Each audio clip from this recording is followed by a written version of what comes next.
No vídeo de hoje, nós vamos falar sobre uma das passagens mais conhecidas do Antigo Testamento e uma das declarações mais fortes, mais icônicas do próprio Deus a Moisés, o seu filho. Quando Deus diz o seguinte: "Por que clamas a mim? Diga ao povo que marche."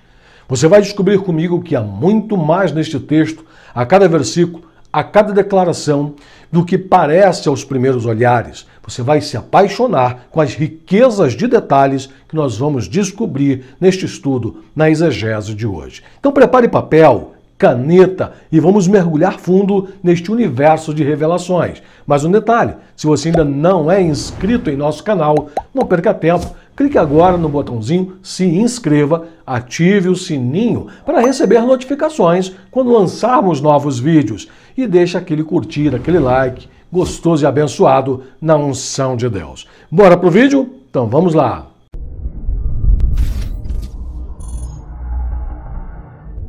Antes de começarmos a tratar do assunto em si, se você é apaixonado por exegese bíblica, gosta de mergulhar profundo no conhecimento da palavra de Deus, eu tenho um convite que é para conhecer o nosso curso que está fazendo um sucesso, graças a Deus, abençoando muitos irmãos, que é o curso Os Segredos da Interpretação dos Textos Sagrados. 100% em vídeo com acesso vitalício. E você ainda terá acesso a um grupo exclusivo de alunos para tirar dúvidas diretamente conosco. O link vai estar na descrição do vídeo. Este texto nos mostra um dos maiores milagres de Deus para com Israel. 7 dias após deixarem a terra do Egito, Deus os colocou diante de uma das maiores lições sobre o seu agir. Israel estava fazendo o que humanamente seria esperado. Estavam seguindo o caminho que passaria pelas terras dos filisteus, onde Canaã estava a apenas 320 quilômetros de distância.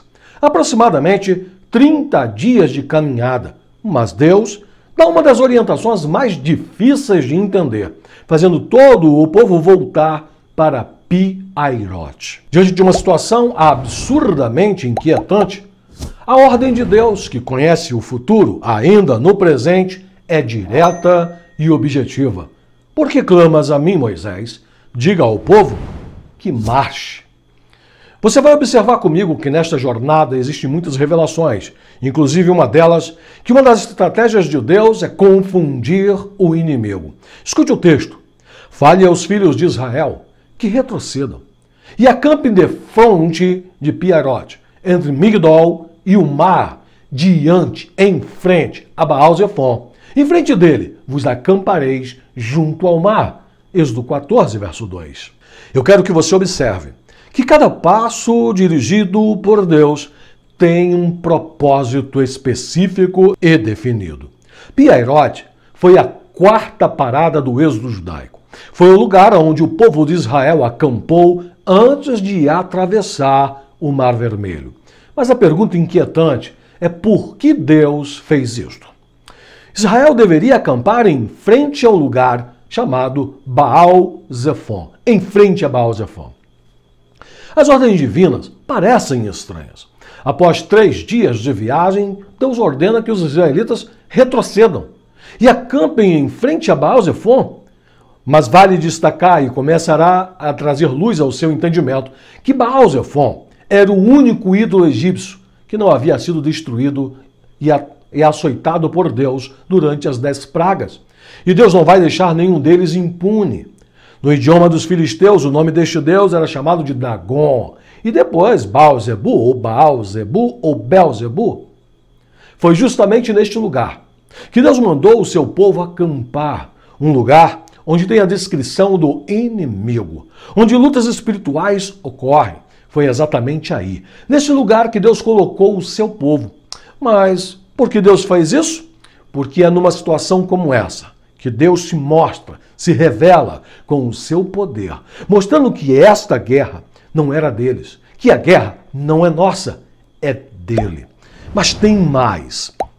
Nesta jornada, dá para entendermos e aprendermos no texto que não importa o que as más línguas vão falar, Deus já tem tudo planejado.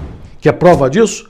Durante este momento em que Deus dá esta orientação, um burbúrio acontece e Faraó lança suas palavras. Êxodo 14, verso 3 diz assim: Então Faraó dirá aos filhos de Israel: Estão desorientados na terra, o deserto os encerrou. Enquanto você prossegue em sua jornada, muitos vão se apresentar como juízes, como avaliadores da sua vida. Mas a voz que você tem que ouvir é a do Eterno.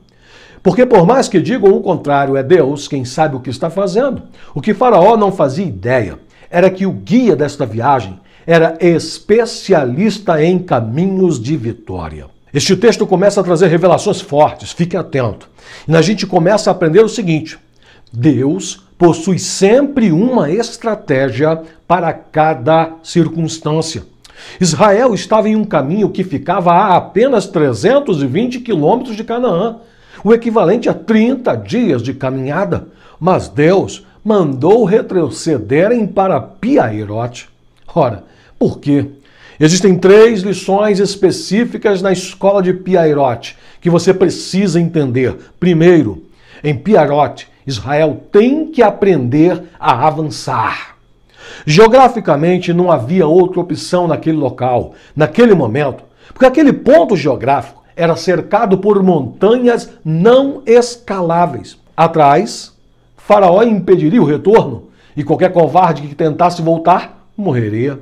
Logo, a única opção é esta, e é esta a lição de Deus: avance sempre. Quem tem Deus conduzindo e orientando, retroceder não é opção. Precisa aprender a se domar suas emoções, seus instintos, seus medos, olhar para frente e avançar.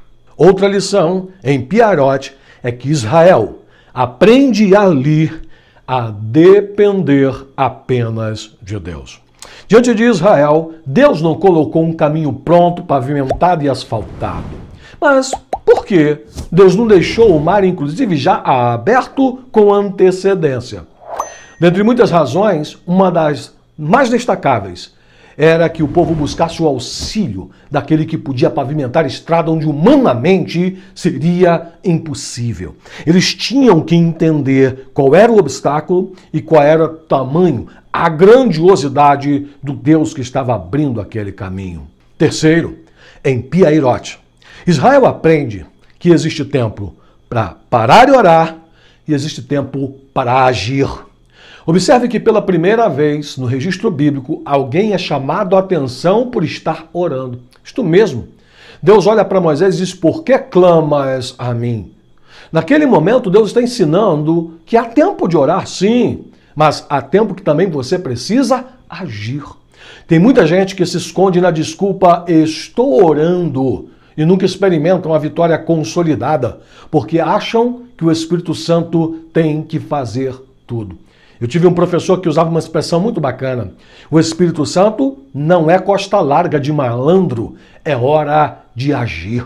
Israel está aprendendo que tem momentos em que agir fará de fato você experimentar o sabor da vitória. Tem que agir. Mas à medida que continuamos estudando esta passagem, vem comigo porque vai ficar mais forte. Você aprende, descobre que com Deus nada é por acaso. Deus não trabalha com coincidência. O certificado oficial de libertação, meu irmão, tinha que ser assinado nas águas. Por isso o Mar Vermelho. Por quê, pastor? Faraó tentou aniquilar Israel, matando suas crianças nas águas do Nilo. Agora Deus vai aniquilá-lo, junto com seus soldados, nas águas do Mar Vermelho. Ao atravessar o mar, Israel estaria oficialmente livre dos opressores. Nada mais forte do que dar a Faraó o fim que ele havia tentado dar a Israel. Deus está revelando a Moisés que ele iria punir os egípcios por terem atirado os meninos hebreus nas águas do Nilo. Disse Deus a Moisés: eu endurecerei o coração dos egípcios, e eles te seguirão.